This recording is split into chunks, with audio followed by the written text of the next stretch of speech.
Moral good and absolute good. Vedic literature gives instruction in different levels. There is no one instruction fit all kind of approach. Since this creation consists of various kinds of people, instructions are tailor-made to suit individuals.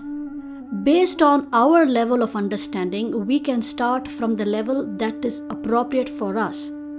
Morally good instructions are for everyone, like one must not steal, one must take bath every day, one should respect the elders, one should take care of his aged parents, one must respect women, etc. But absolute good gives instruction on a higher platform. It is for those who have at least a theoretical understanding of the scriptures and are aware that they are spirit souls and not the body. The absolute instruction has the power to mitigate the confusions that may arise while implementing moral instructions.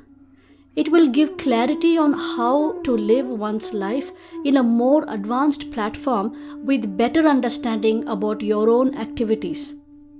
Say, for example, take care of your elderly parents. This is a moral instruction.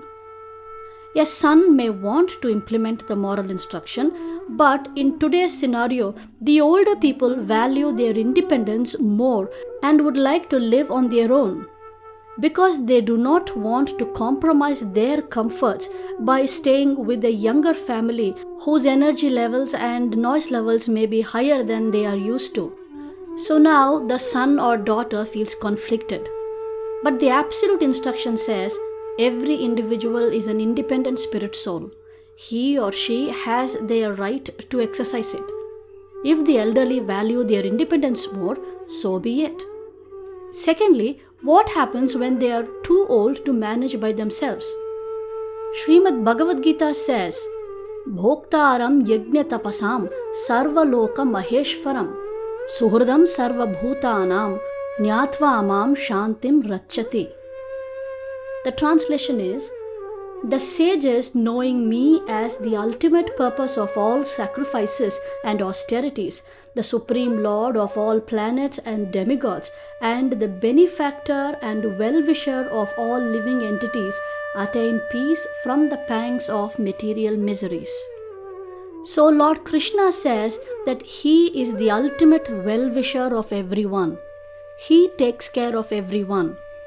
This means how much ever a son or a daughter they want to protect their elderly, but ultimate protection is given by the Lord Himself. He is the ultimate benefactor, the ultimate well-wisher of every living entity.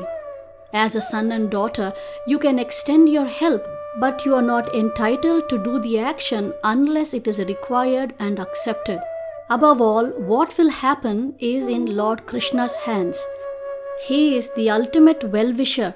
Simply by serving Him, you can actually serve the entire creation, including your parents. Hare Krishna.